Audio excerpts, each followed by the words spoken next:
Oi pessoal, sou Miguel Chain, mais um vídeo pro Diário da Cultura. O assunto hoje são perguntas e respostas que foram feitas lá no Instagram essa semana, no meu perfil, @MiguelChain. Vamos pro vídeo.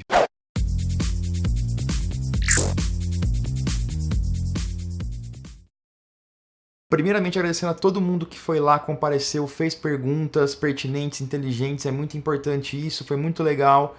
Eu prometo que vou me esforçar muito para tentar fazer isso uma vez por semana, vamos ver se eu consigo, se a gente tem esse tempo para conseguir fazer isso. E eu vou sempre responder o máximo de perguntas lá no Instagram e escolher as 5 mais interessantes para responder aqui no YouTube. Eu tive um problema sério essa semana, um problema muito sério que vocês me causaram, que é o seguinte: muitas perguntas interessantes, muita coisa legal, e eu acabei resolvendo dividir esse vídeo em 3, na verdade. Na próxima semana eu vou tentar também fazer tudo em um vídeo ou separar em 2 no máximo, porque eu vi os assuntos e dava dó passar muito por cima de cada um. Acho que são coisas muito interessantes que merecem vídeos mais prolongados. Vamos ver quais foram as perguntas? Então a primeira pergunta que foi selecionada foi: palumboísmo se dá com abuso de GH e insulina ou também pelo alto consumo de calorias? Foi feita pelo Hudson Lucas. Hudson, obrigado pela pergunta. É tão interessante o palumboísmo e é um assunto que tem tanta informação desencontrada, tanta informação incorreta.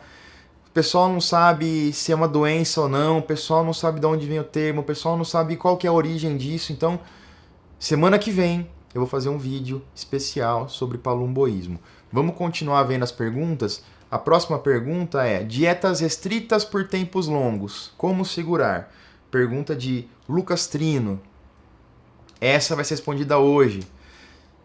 A outra pergunta: é realmente certo fazer todos os exercícios até a falha para obter hipertrofia? Abraços. Essa pergunta é feita pelo Sóstenes Silva. Obrigado, Sóstenes. Essa também vai hoje. Agora as próximas 2 vão amanhã. Qual é o melhor exercício para expandir a face lateral do peito? Wellington Alves. Brigadão, Wellington. Boa pergunta também. E a última, que foi pelo Thor Legutti, meu grande brother lá do Instagram: trocar de treino sempre, a fim de surpreender o músculo, ou consistência e poucas mudanças? Também muito interessante. Vamos então começar? Dieta. Dieta é um problema. O fator psicológico é o que mais importa, talvez mais que o físico. O cara que faz uma dieta bem feita, e eu digo bem feita, que vai cortar realmente calorias, não vai ter muito furo, não vai errar, e que vai treinar direitinho, é sofrida. Perder gordura não é fácil. É possível, mas não é fácil. Então a gente tem um cansaço gradual ao longo da dieta, tanto físico quanto psicológico. E a gente percebe que o mais pega nas pessoas é o psicológico, realmente. A gente usa como droga a comida, né? Então eu tô feliz, eu vou comer, eu tô triste, eu vou comer, eu fui promovido, eu vou comer, eu fui demitido, eu vou comer. Brigou com a namorada, o cara vai comer. Alguém bebe, mas enfim, vocês entenderam o ponto. E também tem aquele ponto de quando a gente é proibido de fazer alguma coisa, quando a gente tem uma restrição de alguma coisa, a gente passa a querer aquilo lá muito mais. Esse é um problema também. Quem já fez dieta séria sabe, quando a gente passa a fazer dieta, a gente tem vontade de comer coisa que a gente nem gosta de comer. Esse é um grande problema, então a gente vai falar tanto dessa parte, como gerenciar isso, e sempre pensando na parte psicológica, é muito importante. Se você é um atleta de fisiculturismo, de bodybuilding, uma atleta de bodybuilding pretende ser e não consegue manter uma dieta por 16 semanas sem errar, sem fazer tudo que é programado, eu vou dar uma dica: troca de esporte, porque não é o esporte para você.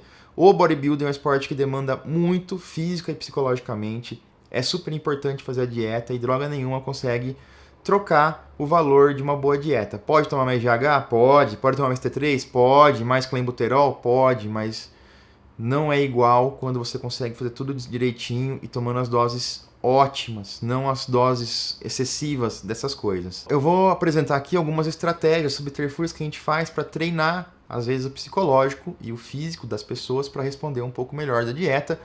Isso também nem sempre vai funcionar com atletas que têm uma dieta bem estrita, bem severa para atingir 5%, 4% de gordura com o tempo totalmente limitado para isso. As semanas finais da dieta sempre são as mais difíceis. Quem sabe, quem já competiu, quem já chegou a ter veia no abdômen, veia na coxa, sabe muito bem como é. As últimas semanas você tá cansado, você tá sem energia, você tá querendo morrer às vezes, porque você não aguenta ficar nem em pé. Eu vi uma palestra com o Tommy Thorvildsen, que era um bodybuilder profissional da Noruega, que costumava vir ao Brasil uns anos atrás, com o Valdemar Guimarães, e ele era o Glutzilla, era o primeiro Mass Monster, o cara muito grande, que tinha glúteos fibrados. Tinha cara também com glúteo fibrado, mas eles eram menores.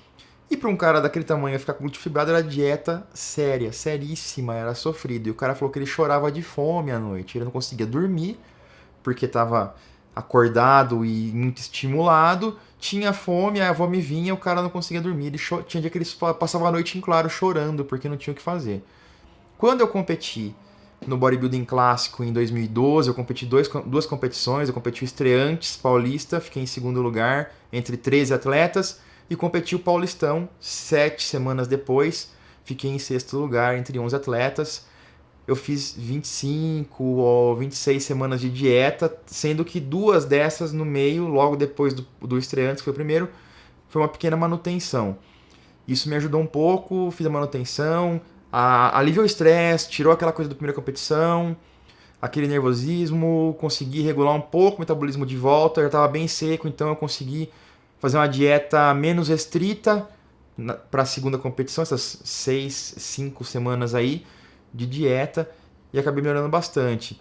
Se fosse hoje eu faria diferente, eu faria ela mais longa, porém um pouco mais quebrada. Enfim, vamos ver o que é possível fazer aqui em dieta. Eu montei esse template para mostrar um pouco para vocês algumas coisas que podem ser feitas. Então vamos pensar assim, um cara que tem que perder... Um caso extremo, tá? O cara tem que perder 20 quilos aí. E a gente sempre recomenda que se perca de 0,5% a 1% de peso corporal por semana para ter uma redução de gordura otimizada. Ou seja, grande parte disso vai ser gordura, se estiver sendo feito tudo direitinho. Perder muito mais do que isso, a gente acaba perdendo músculo, acaba perdendo aquele aspecto sadio e saudável do músculo, não fica tão legal. Bom, então, o que a gente começa? 12 semanas e tá tudo linear aqui. Vamos pensar, essa parte mais clarinha aqui é a dieta, fase de redução de gordura. Aqui é a fase de manutenção, você está comendo o que você gasta, tá nem perdendo nem ganhando. E aqui é a fase de ganho muscular, onde você está comendo mais do que você gasta. Imaginem que aqui na dieta a gente vai baixando as calorias ao longo da dieta. Pode ser que suba alguma parte, mas vai baixar de novo. Aqui está linear, mas a gente vai subir um pouquinho, sempre. A gente nunca sobe de uma vez. E aqui a gente também vai subindo gradativamente as calorias. E aqui a gente vai descendo de novo. Eu fiz linear para ficar mais prático, a gente ver os blocos mais bem definidos aqui. Então, em 12 semanas, vamos supor aqui, hipoteticamente, o cara perdeu 12 quilos, 1 quilo por semana. Chegou aqui, ele está cansado psicologicamente, fisicamente, está difícil de responder, está perdendo força. O que a gente faz? 4 semanas de manutenção. Então a gente vai subindo as calorias pouquinho a pouquinho. Em até algum dos casos, ele continua perdendo gordura aqui nessa fase, porque mesmo subindo as calorias, a gente vai acelerando o metabolismo e ainda tem um déficit. Mas é melhor continuar nesse déficit do que aumentar muito e pôr peso de volta. Então nessa fase aqui, prioritariamente a gente busca ou manter o peso ou até baixar um pouquinho. Seguida de uma curta fase de 4 semanas de ganho de superávit calórico, para realmente descansar o corpo, recuperar todos os sistemas, e aí depois a gente volta a queimar gordura. Então vamos dizer que ele perdeu 12 quilos aqui, e que ele conseguiu manter sem ganhar nem perder, e aqui ele tenha ganho, sei lá, 3 quilos. 4 quilos, 1 por semana. Dos 20 que ele tinha que ter perdido, ele perdeu 12, ganhou 4, tem 8. Aí ele faz mais 10 semanas. Ele tira provavelmente esses 8. Não tirou esses 8? Repete isso aqui. 4 semanas de manutenção, 4 de off.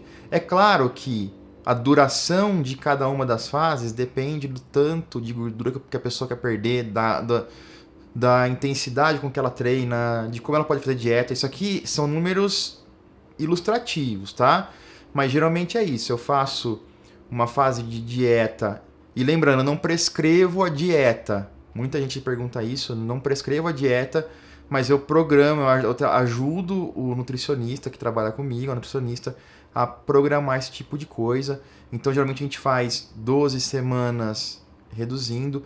Aí eu uso 30%, 25% desse tempo em manutenção, mais 30%, 25% do tempo em off, e aí a gente volta para uma segunda fase do quanto precisar.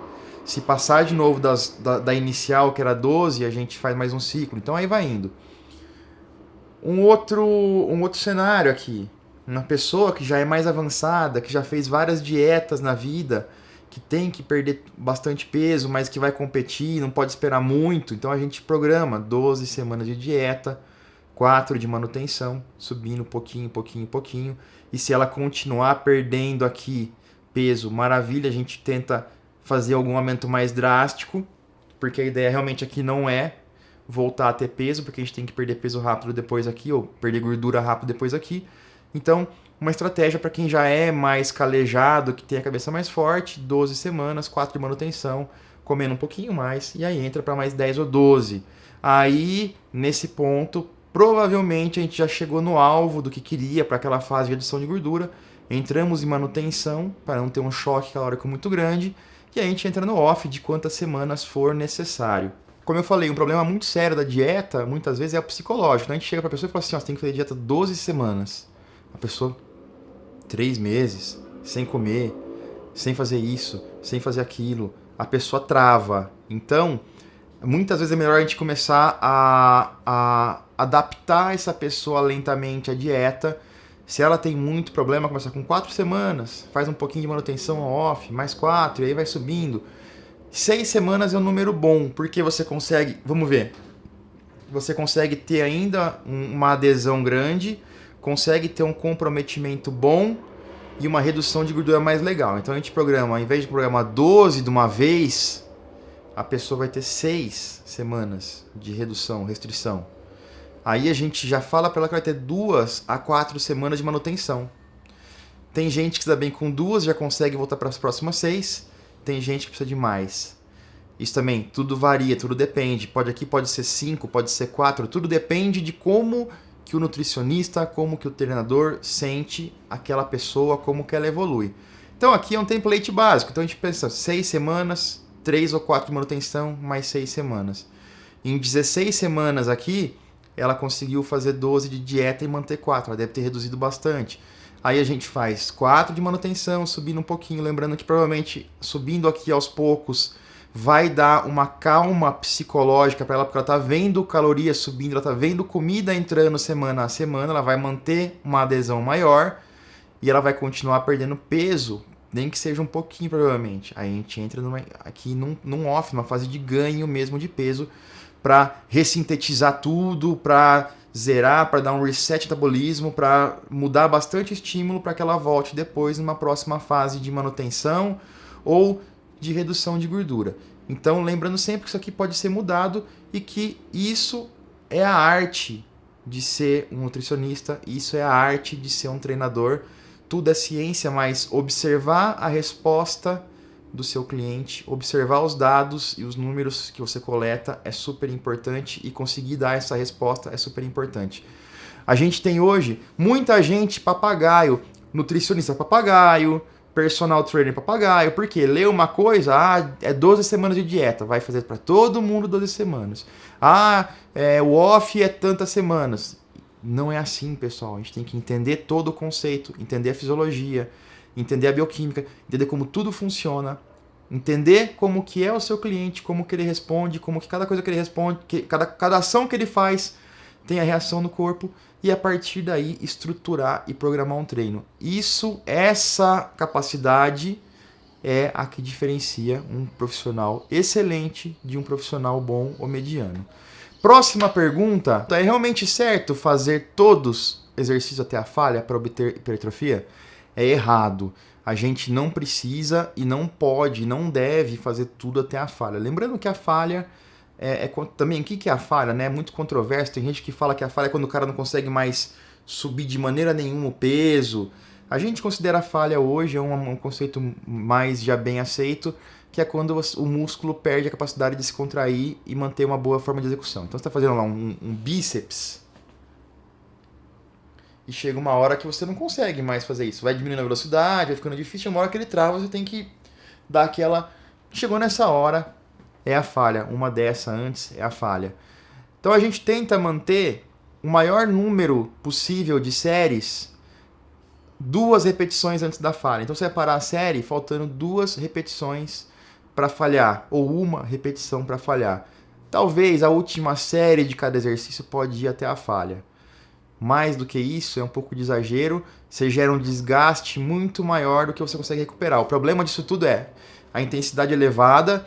Legal, vamos pensar, a falha gera hipertrofia, sim. Quanto mais próximo da falha você chega, mais estímulo de hipertrofia você gera, mais fadiga você gera também. E o grande problema é, se você não conseguir recuperar a fadiga tanto muscular quanto sistêmica, não adianta ter estímulo. Por isso que os esteroides são tão usados, porque eles aumentam muito a capacidade de recuperação. O cara consegue treinar mais intenso, com mais volume. O problema é que mesmo tomando esteroides, a gente tem uma capacidade limitada de recuperação. Tem um gráfico muito legal que eu fiz para um outro vídeo, tá aqui, ó, esse aqui, que é um gráfico de volume de treino, mas que é muito bem aplicado à intensidade de treino. Então, aqui, intervalo, no vídeo eu falo sobre volume de treino e a gente fala que existe um intervalo ideal de número de séries a ser feito. Essa linha azul é a linha de estímulo, essa aqui é a linha de fadiga. Então, nesse volume ideal, a gente tem um estímulo ideal e a gente tem uma fadiga que ela vai crescendo também, ó, os dois vão crescendo. Só que chega um ponto, já no fim dessa fase, que a fadiga começa a crescer muito mais rápido do que o estímulo. E quando a gente passa daqui, que é o número de séries elevado, a gente continua aumentando o estímulo, mas a fadiga se aumenta muito mais. E aí a gente não tem recuperação. A gente consegue recuperar e isso vai gerar um possível overtraining ou uma estagnação de resultado. A gente tem um gráfico e uma demonstração muito similar para a intensidade. Então, esqueçam isso aqui embaixo, ou se for aqui, leiam um número de repetições, ou proximidade da falha. Então, quanto mais próximo da... Imagina que essa linha aqui é a falha muscular. Quanto mais próximo da falha a gente chega, maior é o estímulo. Se eu chegar na falha e até passar um pouquinho da falha, o estímulo sobe também até um certo ponto. Acontece que a fadiga vai subindo também. E aí que é o problema. Chega um ponto que essa linha, você passou de um ponto aqui da fadiga, ela vai cair drasticamente e a fadiga vai continuar subindo também. Então, a proporção entre fadiga e estímulo é muito grande, a gente não consegue recuperar. Por isso que o ideal é ficar a 1 ou 2 repetições da fadiga, trabalhar um volume um pouquinho maior de séries, uma frequência de treino um pouquinho maior, e isso gera mais hipertrofia com mais segurança.